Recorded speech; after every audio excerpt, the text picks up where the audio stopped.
Hello, moi c'est Jules, j'ai 22 ans et je viens de signer mon troisième client. Et je n'en suis qu'à la deuxième semaine de la sensibilisation organique. Tellement de personnes m'ont contacté pour me demander comment j'ai pu obtenir des clients alors que je venais à peine de commencer. Comment je les ai eu aussi vite? Je ne m'y attendais pas, sérieusement les gars. Alors j'ai pensé tout simplement que je ferais cette vidéo pour expliquer en quelque sorte le processus que j'ai suivi étape par étape. Et j'ai pensé parler un peu de votre niche avant tout. Honnêtement les gars, vous pouvez avoir la méthode de sensibilisation idéale, la plus parfaite même disons. Mais sans avoir une bonne niche, ça ne va pas décoller, vous n'allez tout simplement pas exploser. Pas de bon pour toi mon gars. Sensibiliser sans avoir une bonne niche, c'est comme je dirais, jouer un match de basket avec la meilleure sans. Bien que Messi soit le meilleur joueur de foot, on est d'accord.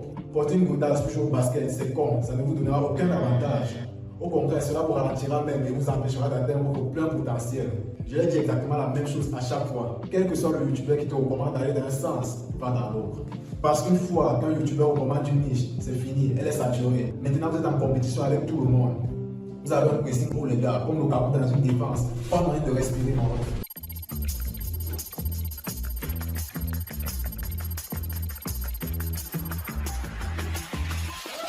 Imaginons même que vous puissiez surpasser la concurrence. Vous devrez toujours avoir une offre inconnue de l'homme. Ça sonne bien ça. Ce qui n'est probablement pas le cas. Une niche moins saturée laissera tellement beaucoup plus d'opportunités. Le truc c'est que ces prospects n'auront personne qui leur tendra la main pour leur offrir des prospects de haute qualité, des closings, des offres, quel que soit en fait. En résumé, peu importe, même si c'est MrBeast, rien à foutre, encore que lui c'est le pire de tous. Si on te propose un sens, va dans l'ogre. Deuxième chose que je voulais mentionner, c'est faites ce que vous avez envie de faire. Je me fiche que vos amis vous disent « Oh, ça c'est une bonne niche. Non, ça plutôt c'est une bonne niche. Tu dois l'essayer. » Vous ne devriez jamais plonger dans une niche, à moins que vous n'ayez l'intuition que ça va marcher en fait. Sinon, ne le faites pas. Enfin, ce que je veux dire, c'est putain, tu fais quoi de ton instinct? Vas-y avec tes creeps, mon gars. Ça ne te sert pas qu'à serrer des meufs ou pour d'autres conneries d'alpha en fait. Utilise-le dans ton taf. Crois-moi, ça va te faire gagner beaucoup de temps. Encore dans la partie amusante en fait de la sensibilisation, je vais te montrer ma méthode exacte, comment j'ai pu obtenir des clients assez rapidement. Pour rappel, 3 clients en 2 semaines. Je le rappelle encore, pour moi, c'est une petite victoire. Et c'est important à mon sens de le dire parce que je ne veux pas me retrouver avec des gars qui me marquent à la culotte avec des propos du genre « T'as dit que t'es riche, t'as une SMMA ». Non, c'est vrai, j'ai un mentor hyper blindé. Et si on en croit la loi de l'attraction, toi et moi, nous le serons bientôt. Enfin, si tu passes à l'exécution. Pour l'instant, moi, je teste ce que j'apprends. Si j'avais pas eu de clients avec les thunes que j'ai pété en Facebook Ads, ça m'aurait fait chier, mais je vous l'aurais dit en fait. C'était juste une parenthèse, plongeons maintenant dans le sujet. Je vais vous montrer ma méthode exacte pour obtenir des clients. Mais avant d'entrer dans le vif du sujet, je vais vous montrer le process exact. Regardons déjà mon script. Et si vous le voulez, en fait, nous avons un canal Telegram où je partage la science. Je vais vous poster tous les scripts, tous les différents systèmes que j'utilise. Donc la première chose à faire, c'est de trouver le prospect. En 2, on attire son attention. En 3, amener le prospect dans une conversation. Puis qu'après, nous allons poser notre offre. Ce que nous allons faire en premier lieu, c'est que selon le service que nous offrons, qu'il s'agisse de n'importe quoi, donc par exemple, vous allez sur Instagram et vous allez chercher n'importe quel service que vous faites, vous devez être très spécifique pour que vous soyez limité aux différents propriétaires d'entreprise. Par exemple, le micro-needing est l'un des services que nous proposons au sein de notre agence. Donc, je tape micro-needing et ensuite, vous arrivez au hashtag. Donc, maintenant, les hashtags à eux seuls vous permettront d'accéder à toutes ces informations. Et ce sont tous des propriétaires d'entreprises qui essaient de faire de la publicité de leurs services. Nous pouvons cliquer sur l'un d'eux, nous pouvons l'ouvrir, venir ici et ce que nous allons faire, c'est que nous allons les suivre. Et nous allons aimer croire de leurs photos ou vidéos. Cela va s'afficher dans leur flux Instagram. Nous faisons cela afin de s'assurer qu'ils voient vos commentaires et vos likes. L'objectif ici étant de faire varier les flux afin d'attirer leur attention en fait. Ce qui se passe, c'est que nous sommes ici sur leur troisième vidéo déjà. Ce que nous pouvons faire, c'est aimer la vidéo. Ici, vous pouvez venir sur mon script. Vous pouvez dire littéralement n'importe quoi. Genre, vous allez copier le script et vous allez le modifier en fonction de vos besoins et tout. Vous devez personnaliser ce script en fait. Vous ne voulez pas que le prospect pense que vous lui vendez quelque chose. Ce que je veux dire en fait, c'est que du moment qu'il a l'impression qu'on lui vend quelque chose, c'est un frein. Il ne parlera plus. Vous voulez donner l'impression que vous êtes intéressé par leur service. Donc par exemple, vous posez une question sur le micro-needing. Par exemple, tu lui dis que tu l'as DM. Ou bien tu poses une question sur un type de produit spécifique en fait. Combien de temps ça dure par exemple. Il faut préciser le message. Il s'agit d'une question précise que tu lui poses. Pas d'une question standard juste en disant je t'ai envoyé un DM ou bien je vous ai envoyé un DM. Sinon ce qui va se passer dans la tête du gars en fait, c'est qu'il va se dire ce type veut m'envoyer un message d'offre.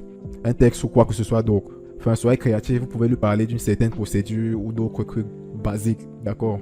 Et ensuite, une fois que vous êtes dans les DM avec le représentant ou le propriétaire de l'entreprise en question, donc ici on va appeler le monsieur X en fait. Vous pourrez dire par exemple Hey X, j'ai une petite question, je peux vous la poser.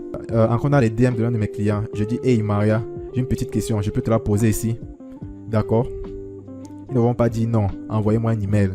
C'est qu'un grand nombre de personnes que vous pouvez contacter sur Instagram, ils ont un message automatique qui vous est envoyé. Et si vous recevez ce message, n'y répondez pas d'un ou de 2, envoyez-leur une question et cela vous ramènera dans la conversation en fait. Ce qu'ils vont faire, c'est qu'ils vont voir que vous n'avez pas répondu et quelqu'un va venir vous répondre manuellement. Donc immédiatement, vous voulez les faire participer à la conversation. C'est vraiment très important de poser des questions et vous ne devez pas envoyer une offre. C'est vraiment très important que vous ne le fassiez pas en fait. C'est un énorme repoussoir, ils ne vont pas répondre et ils vous quitteront immédiatement, d'accord? Vous voulez les faire participer à la conversation. Alors je leur dis, est-ce que vous proposez du micro-needing PRP? Et bien sûr, je sais qu'ils proposent du micro-needing PRP. C'est toute la subtilité de la chose et c'est la raison pour laquelle je m'agresse à eux parce que je sais qu'ils me répondront oui. Et ils répondent oui, c'est pour le visage ou les cheveux. Et j'ai dit le visage. Et j'ai demandé combien vous facturez par séance. Et donc, immédiatement, je teste pour voir si j'ai des raisons de travailler avec eux. Si leur service est trop bas, je ne vais pas gagner d'argent.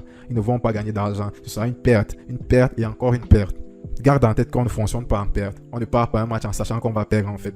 Et en dehors du fait qu'on essaie de vérifier si on peut gagner de l'argent à travers ce client ou ce prospect, il est très important que je le demande en fait pour qu'ils ne pensent pas que je sois également un vendeur. Ils ne veulent pas se sentir comme des pigeons. Il suffit d'agir comme si vous étiez intéressé par leurs produits. D'accord? Par exemple, la marque de maquillage Unique, ils ont une stratégie marketing appelée Unique Party. Ou un autre organise une soirée de maquillage à domicile et invite des amis à participer. Au cours de cet événement, les invités peuvent essayer des produits uniques et l'autre peut gagner des cadeaux et des récompenses pour avoir organisé cette soirée. Bien que cela puisse sembler être une collaboration ou une opportunité de travailler avec la marque Unique, en réalité c'est surtout une vente directe de produits. Les autres sont encouragés à vendre les produits à leurs invités et à recruter de nouveaux autres pour organiser d'autres soirées de maquillage. Je vais encore me répéter les gars, comme je vous ai dit, l'argent en fait, pour faire de l'argent, surtout dans le domaine du digital, il y a de nouveaux systèmes qui sont mis en place tels que l'affiliation. Et Unique utilise une forme d'affiliation, on en reparlera plus tard. Bon, revenons à nos moutons. Et c'est là qu'on fait la transition. Je dis à Maria que je vais être honnête avec elle, histoire que nous gagnions du temps. Alors tout de suite, elle pourrait soit penser que vous leur vendez quelque chose. C'est une possibilité, parce que c'est le cas. Ou de deux, elle peut tout simplement se demander si on va lui dire qu'on voudrait un service moins cher. Ou bien qu'on veut ceci ou cela, bref. Il y a beaucoup de choses en fait qui peuvent passer par leur tête. Parce qu'à prime abord, il ne semble pas qu'on essaye de leur vendre quelque chose. Donc, nous redescendons ici et j'enchaîne avec ce message. J'ai récemment eu une idée qui m'enthousiasme vraiment. Mon équipe et moi avons pris contact avec différents propriétaires d'entreprises pour voir s'ils pouvaient être intéressés par notre projet. Et en fait, j'adore votre contenu et je voulais vous impliquer dans cette nouvelle idée en fait. Aimeriez-vous l'entendre? L'idée de ce message est la suivante. Il est très important que les gens se sentent impliqués, qu'ils aient le sentiment de faire partie d'une nouvelle idée. C'est un bon levier de persuasion en fait. Ils sentent qu'ils sont impliqués dans cette nouvelle idée. Et les gens aiment ce sentiment car ça crée de l'enthousiasme à ce sujet. Regardez bien cette phrase. Ici je dis j'aime votre contenu et je voudrais vous impliquer dans cette nouvelle idée. Voulez-vous l'entendre? Cette phrase est une transition facile vers notre offre. Pas juste une gifle dans la figure, c'est une pré-offre. Parce que si vous envoyez une offre tout de suite, la plupart, ils diront essentiellement va te faire foutre. Croyez-moi, avant de trouver le script idéal, je me suis pris des râteaux. Et donc comme je l'ai dit, ça va être une transition. Ne jamais simplement claquer votre offre à la gueule du prospect. Il va tout simplement dire que tu arrêtes de lui faire perdre son temps. Parce que vous n'entrez pas en profondeur dans la conversation. Et c'est le problème de 90% des marketistes aujourd'hui. Vous ne connectez pas avec le client.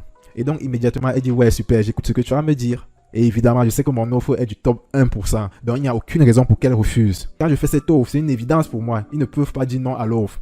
Ou tout simplement, ils ont l'air stupides de dire non. C'est pourquoi je m'assure que mon offre soit si bonne. D'où l'idée de faire tout ce crâne-là pour la rendre plus attrayante. C'est pourquoi je parlais de la niche et de l'offre au début en fait. Une fois que vous avez une bonne offre et une bonne méthode de sensibilisation, vous serez solide. Une erreur que j'aimerais que vous ne fassiez pas. Ne jamais mettre votre prix. Toujours les recibler ou les rediriger dans une conversation pour obtenir une réunion Zoom. Perso, je fais du closing avec Aleni. Donc j'ai tout de suite dit le prix. Puis j'ai dit en bas, si vous êtes intéressé, nous pouvons faire un Zoom. L'idéal c'est que vous leur dites si vous êtes intéressé ou si vous êtes d'accord. Je vous ai dit qu'on pouvait programmer un appel Zoom rapide. Je peux vous montrer exactement à l'écran comment fonctionne le process et à quoi il ressemble pour certains de nos clients actuels. Vous voyez toute la subtilité de la chose. On a retenu la situation de telle sorte à passer de client à vendeur. Donc vous les redirigez encore une fois. Ne jamais leur donner le prix. C'est une énorme erreur que j'ai faite. Ok. Et je l'assume. Mais je vous ai dit, je vais faire des erreurs. J'aime échouer. Parce que j'apprends en plus de ces erreurs et je vous le communique. Et après nous avons un peu bavassé, puis j'ai envoyé le lien. Et nous sommes allés parler à plusieurs reprises en fait dans les deux sens. Parce que même si c'est toi qui proposes l'offre, d'abord écoute ton client.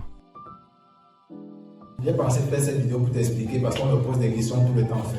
On me pose des questions tout le temps dans différents canaux Telegram. Les gens me posaient un tas de questions et au lieu de me répéter à chaque fois, j'ai préféré faire une vidéo en fait pour clarifier les choses. Autre truc important et ça répond également aux questions que je reçois. Voilà, si tu veux continuer à avoir des astuces comme celle-ci, abonne-toi, like et active la cloche de notification, ça m'aide énormément.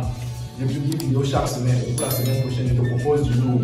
Un guide complet sur Facebook Ads qui t'expliquera comment créer une publicité Facebook et tout. Donc si toi aussi tu veux devenir un pro de Facebook et comprendre tous les systèmes qui sont venus avec la méta, encore une fois, abonne-toi et active la cloche de notification. J'ai également créé un groupe Telegram. Donc si vous voulez vous joindre à nous, je mettrai tous mes scripts, toutes mes différentes techniques de marketing, toutes mes méthodes d'approche, tous mes graphiques organiques d'Instagram, mes scripts à froid et tout cela, je vais tout te balancer. Bon voilà, c'est à peu près tout pour l'épisode des coulisses de la création de mon agence SNMA. Si tu n'as pas vu l'épisode 1 sur la création de mon agence SNMA en 2 jours, je te conseille déjà de le faire pour ne pas être déphasé. J'ai plein de liens en commentaire. Merci de m'avoir regardé, inspiré et agissé. Je vous revois dans le prochain épisode.